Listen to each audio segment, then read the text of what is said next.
के साथ मिलकर के कंधे से कंधा मिला करके आसाम की भलाई के लिए कुछ करना चाहते। चाय बागान के हमारे साथी जो टीवी पर अखबार में एडवर्टाइजमेंट छपती है तो चाय बागान के काम करने वालों के चेहरे पर मुस्कान दिखाई जाती है, लेकिन उनके हाल कैसे हैं वो आप भी जानते हैं, मैं भी। भाइयों बहनों, हमारे चाय बागान में काम करने वाले लोगों ने चाय की चुस्की लेते लेते हिंदुस्तान के लोगों में ऊर्जा भरने का काम किया है।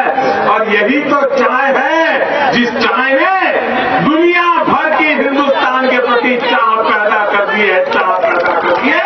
दुनिया में उसका नाम किया है इन हमारे मजदूरों की मेहनत से हुआ। और चाय की बात आती है तो मुझे जरा अपनापन ज्यादा लगता है,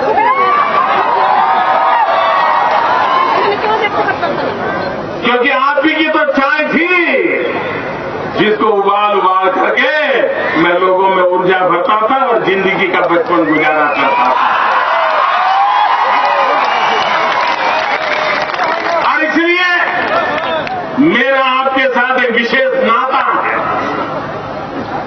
मुझे कर्ज चुकाने का मौका मिला है। आसाम में ऐसी सरकार बनाइए ताकि मैं अपना कर्ज चुका सकूं और आसाम को नई ऊंचाइयों पर ले जा सकूं।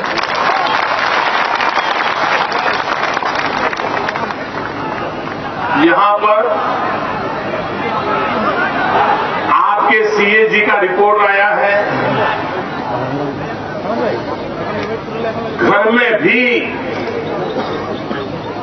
माँ बाप बच्चे को अगर 10 रुपया देते हैं और कहते हैं कि बेटा जाओ कॉपी खरीद लेना, और बच्चा जाए कॉपी खरीदने के बजाय टॉफी खरीद ले, तो माँ बाप क्या करेंगे? हिसाब मांगे कि नहीं मांगे? तुम्हारा बैग दिखाओ, कॉपी कहाँ है? और बच्चा कहेगा नहीं कॉपी नहीं है, तो माँ बाप पूछेंगे ना 10 रुपया कॉपी के लिए दिया था, टॉफी खा गए? पूछेंगे नहीं पूछेंगे? पूछेंगे नहीं पूछेंगे?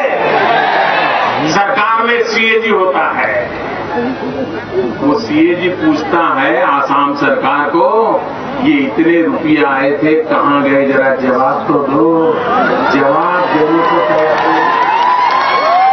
अरे घर में बच्चे से भी माँ बाप हिसाब मांगते हैं, ये जवाब देने को तैयार नहीं है। आसाम की जनता को जवाब मांगने का हक है कि आसाम की जनता की मेहनत की कमाई के पैसे कहाँ गए, इसका जवाब मांगने का हमारा हक है और आपको जवाब देना पड़ेगा। और अगर जवाब नहीं देंगे तो 4 तारीख को बटन दबा करके जवाब मांगा जाएगा।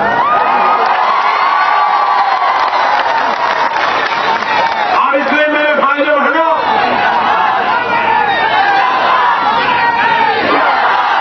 हम असम को बेसहारा नहीं छोड़ा जा सकता, हम असम को लूटने का अधिकार नहीं दिया जा सकता। फाई का हिसाब जनता जनार्दन को मिलना चाहिए। हम आसाम का सर्वांगीण विकास चाहते हैं। भाइयों बहनों, मेरे 3 एजेंडा है। पहला एजेंडा है विकास, दूसरा एजेंडा है तेज गति से विकास, और तीसरा एजेंडा है चारों तरफ विकास। पहला भी एजेंडा विकास, दूसरा एजेंडा तेजी से विकास, तीसरा एजेंडा चारों तरफ विकास। इसी बात को लेकर के चल रहा है। आसाम के अंदर 3 काम हो जाए भाइयों बहनों तो भी आसाम की स्थिति बदल जाएगी। भाइयों बहनों, आसाम में गरीब से गरीब व्यक्ति को पढ़ाई, नौजवान को कमाई और बुजुर्गों को दबाई।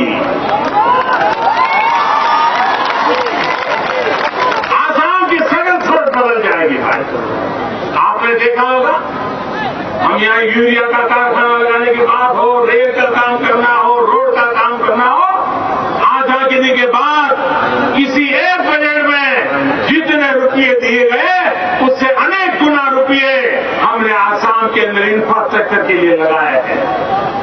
हम तेज गति से रोड बनाना चाहते हैं, हम तेज गति से रेल को आगे बढ़ाना चाहते हैं, हम यहाँ के जीवन को एक ताकत देना चाहते हैं। और इसलिए मेरे भाइयों बहनों, आसाम के विकास के लिए, आसाम के नौजवानों के सपनों को पूरा करने के लिए मैं आपसे आशीर्वाद मांगने आया हूं। और मुझे विश्वास है कि चुनाव में आसाम का एक ही आनंद है और वो आनंद है सर्वानंद। एक फॉर आसाम, ये संकल्प लेकर के चलना है, आसाम का भाग्य बदलना है। और इसलिए भाइयों बहनों, कोई कुछ भी कहे, मैं किसी के खिलाफ लड़ाई लड़ने के लिए नहीं आया हूं। मुझे तो लड़ना है गोगाई से नहीं, गरीबी से।